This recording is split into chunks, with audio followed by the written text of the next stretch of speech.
So here is example number 2. Determine the approximate value of the following trig ratios. It's hard to see the rest of that word over there, but it is trig. This, up until now, this is the first time you get to use your calculator. So this would be on a calculator-based section. Everything else so far, including the previous example, you would be doing in a not having access to your calculator. So really this is about just plugging stuff in. And you'll notice often to the right I have a little emulator for a TI-83. You don't have to have a TI-83 or a fancy graphing calculator, but it seems like some of you do. So I'll be showing you the key presses to do these functions here to do example number 2. So the first thing, if I click on mode, you'll notice that you've got an option of doing either degrees or radians. So you got to be very careful to make sure you have the right one. So for A and B, we're going to be doing degrees. So I'll be doing that one right now. And then later on, we'll switch over to radians.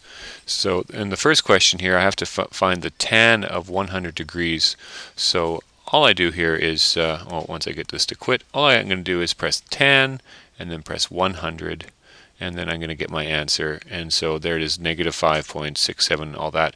On the provincial exam, they require you to do 4 decimals. So I'm going to do negative 5.67128. Oh, and actually that's 5. So that last one should get rounded to a 3. So there you've got your 4 decimals. So that's your answer. It's easy as putting it in. So for part B, finding the secant of negative 70. So you'll recall that that is the reciprocal of cos. Here, I'm just going to pause for a second. Okay, I'm back. So where was I? Secant is the reciprocal of cos.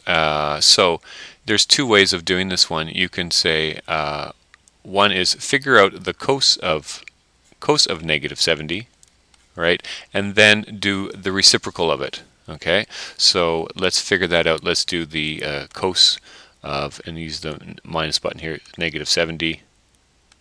Oops, I'm getting a little bit of a difficulty here. Minus 70. And hit enter, and now I need to do the reciprocal of that, and the reciprocal button, depending on your calculator, sometimes it's x to the negative 1, sometimes it looks like something like 1 over x is the button. Okay, so I'll do that reciprocal button, and then I get enter, I get my answer.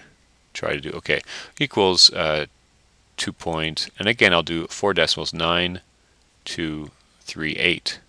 The other way you could do this is kind of more like it says 1 divided by the cos of that. You can say 1 divided by the cos of negative 70. Oh, I'm having trouble with that 70. There we go. Okay. Enter. And then it gets me the answer right away. So there's those 2 ways to do that. Okay, for C and for D, you'll notice the absence of any degree sign. So we're talking radians here. So first of all, I'm going to go to my mode and say now I need to switch to radians. So you're going to have to figure out for your individual calculator how to do this, to switch from degrees to radians. And you're going to have to remind yourself to switch back and forth. So the sine of 3.8, so here we go, sine 3.8. And here we get our answer. So we get negative 0.611, and I would put this as a 9 now, right? And the cosecant, again, this is 1 over sine, so this is the same thing as 1 over the sine of 8 pi over 5.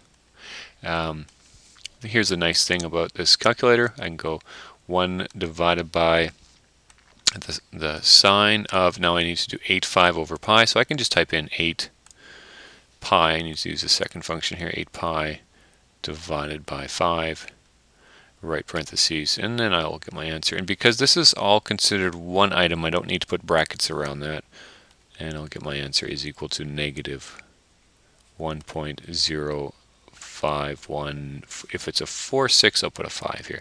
So those are all my answers.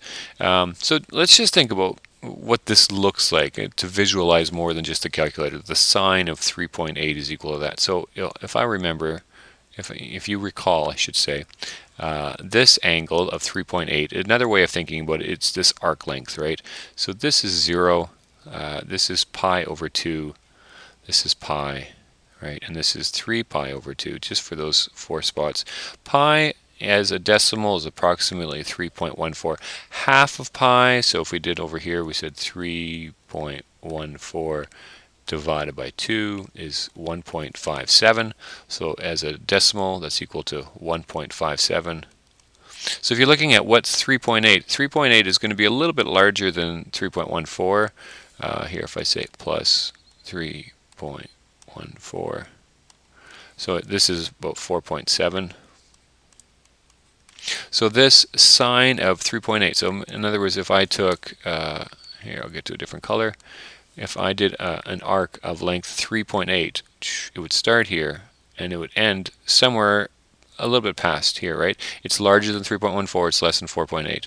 And so as a result, I would say, okay, so this is what my terminal arm would look like, okay? And my sine is my y value. So the y value, oh, I didn't do a very good job, sorry. There, more like that. Okay, so that's my answer. And so my y value would be like how, here's my x value and here's my y value when I'm looking at this entire circle.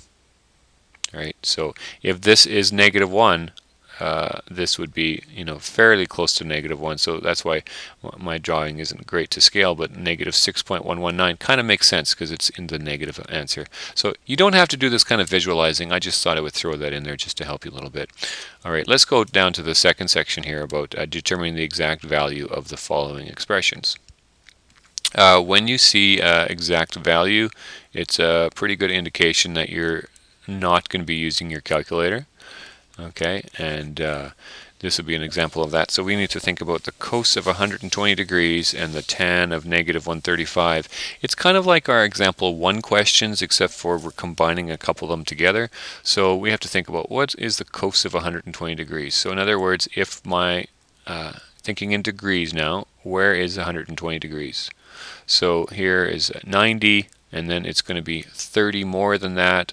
So it's going to kind of look like this. There's 120 degrees. My reference angle in this question would be over here, right? So my theta reference is equal to 60 degrees, okay? My cos and my sine for 60 degrees, you remember that the cos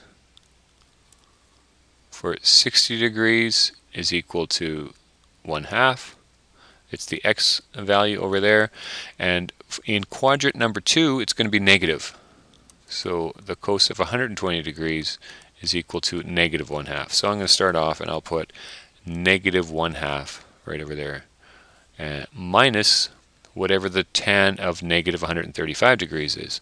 So let's consider over here what my -135 degrees is. Now, I can start at the x-axis and go negative here, right? And I can do a whole bunch of them. So if I think, okay, here is -45, here is -90, here is -135. So really we're looking at this one over here, -135 degrees. This is in what, if you think, remember for tan is positive in quadrant 1 and quadrant 3, and negative here and here. The reference angle would be our 45 degrees. And you'll remember for 45 degrees, tan is equal to sine over cos. It's the y value over the x value, and for both of these they're the same. It happens to be root 2 over 2 over root 2 over 2, which is equal to 1. You don't have to worry about all that stuff, but the tan of 45 degrees is going to be equal to 1. The tan of -135, because it's in quadrant number 3 and tan is also positive over there, will also be 1.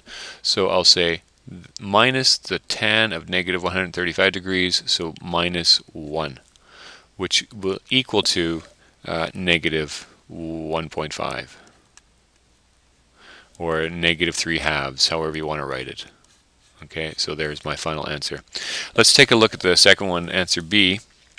When I'm looking at this question, I'm thinking, hey, this reminds me a lot of sine squared theta plus cos squared theta is equal to 1, which comes from this y squared plus x squared equals 1 from Pythagoras.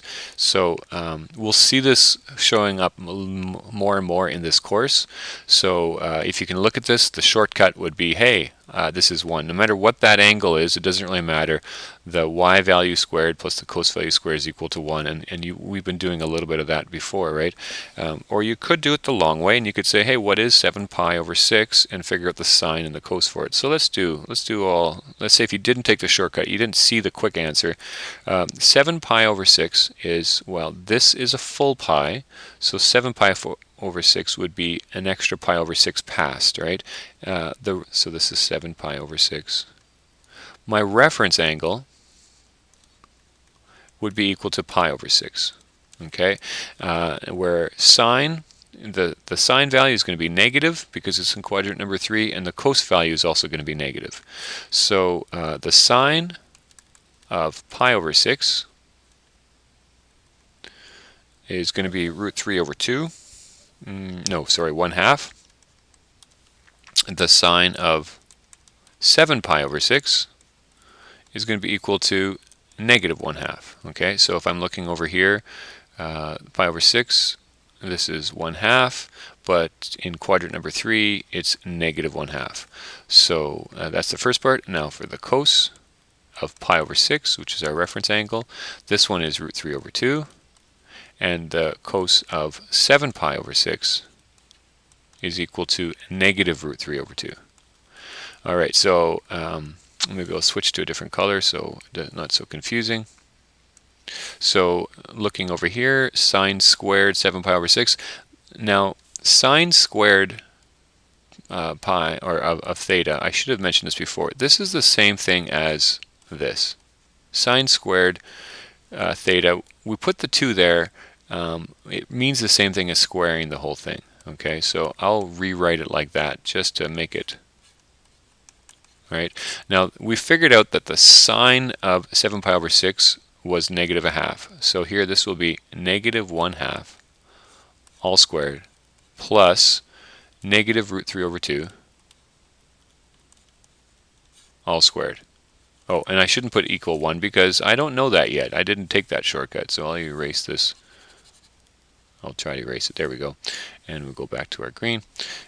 Equals. We're trying to find it out. So negative 1/2 squared. Well, a negative squared is a positive. Half squared is a quarter. Plus, now my negative root 3 over 2, what happens? The numerator gets squared. So root 3 times root 3 is 3. And the denominator gets squared. So 2 times 2 is 4. There we are. So that's equal to 1, isn't it? And we're done our answer. So shortcut, just recognizing the pattern, saying it's equal to 1 because sine squared plus cos squared is equal to 1. Or if you do all the work, you'll get the same answer. Okay, now we're doing similar questions, but they're throwing in a twist. They're using some of these reciprocal trig functions. So the first thing is they're going to remember that cotan is the inverse of tan. So we're going to be thinking about tan in this case. And then we'll do the reciprocal of it. Okay. So where is negative 3 pi over 4? So starting from here and going my negative, here's negative 1, negative 2. There's my answer. There is negative 3 pi over 4. My reference angle over here, my theta r, is going to be equal to pi over 4 in the first quadrant. Perhaps you can remember already from the previous question that both sine and cos of pi over 4 is equal to root 2 over 2. So the tan of pi over 4 is going to be equal to 1 because it's root 2 over 2 divided by root 2 over 2. Tan in the first quadrant is positive, and in the third quadrant is positive, right? Because both x and y are positive here, and tan divides them. And here both x and y are negative, and so that comes out to a positive as well. So my next line would be to say that tan of negative 3 pi over 4 is also equal to 1, because in quadrant number 3 it's 1. Now the cotan is equal to the reciprocal of that. So the cotan of negative 3 pi over 4 is equal to the reciprocal of 1, which is still 1. Right? If it's a fraction, that's the same thing as 1 over 1, and the reciprocal, you switch the numerator to the denominator. So the reciprocal of 1 is 1. So the first part is this is going to be equal to 1 plus, now we have to figure out this cosecant stuff. Okay, so let's work over here. Pi over 2 is up over here. Okay, so whenever we're on the quadrant here, then we can just think about what's our x value and what's our y value. Here our x value is 0 and our y value is 1. Okay, so let's think cosecant of pi over 2, that is the reciprocal of the sine of pi over 2. Okay, and the sine is the y value. So this is going to be equal to 1 over, this y value is 1, so it's 1 over 1. So my answer here is that the cosecant of pi over 2 is equal to 1. Oh, great math, isn't it? 1 plus 1 equals 2. I just love it when you can say that all this crazy stuff here gives us a nice little answer of 2. So much fun. Okay, so let's go on to our last one here. We have a tan squared and we have a secant and they're multiplying together. Let's do the first part. Let's consider this negative pi over 3. So on our unit circle, negative pi over 3, so we're going this direction. Pi over 3 is going to take us over there. That's negative pi over 3. Our reference angle would be the positive pi over 3. Okay, so the tan of pi over 3 is going to be equal to the sine of pi over 3 divided by the cos of pi over 3. And the sine of pi over 3 is equal to root 3 over 2, and the cos of pi over 3 is equal to 1 over 2. So this will be root 3. Now the divided by 2's cancel each other out. So you can mentally think, okay, if I multiply the top and the bottom by 2, then I get root 3 over 1. So this is equal to root 3. So the tan of pi over 3 is equal to root 3. That was my reference angle. Now if I consider what happens if it's my actual angle, I'm trying to write pi here, of negative pi over 3. This is in quadrant number 4. So recall tan is positive in the first and third quadrants, negative in the second and the fourth. So now I get negative root 3. And so that will be my answer for the tan of negative pi over 3. You'll notice that it is being squared. So this answer will be, I guess we'd put a squared sign here and put a squared sign here. So what happens when you square negative root 3? So a negative squared is positive. Root 3 times root 3 kind of undoes that root sign, so we get 3. So this first part here is going to be equal to 3. Okay, and now we have to say times whatever secant of 4 pi over 3 is. I'll switch to blue just to keep track of things better. So 4 pi over 3. Well, pi is over here, so this would be 3 pi over 3. So we want to go another pi over 3. So this would be this spot over here. This would be 4 pi over 3. Which my reference angle would be up over here, would be pi over 3. Secant is the reciprocal of cos, so let's start off and think, okay, the cos of pi over 3 is equal to 1/2. Okay, the cos of 4 pi over 3, because it's in this quadrant here, thinking about which way is my x here. X is positive, x is negative. It's going to be negative 1/2. And last, I would say the secant of 4 pi over 3 is the reciprocal of that. The secant of 4 pi over 3, it's the reciprocal. So take this fraction and switch the numerator and the denominator. It's still negative, so now we get negative 2. So this will be 3 times negative 2. So I will get negative 6. So there will be my answer. Kind of cool. All right, this will be the end for this part, and you've got some homework to do. I'm going to stop and save it now.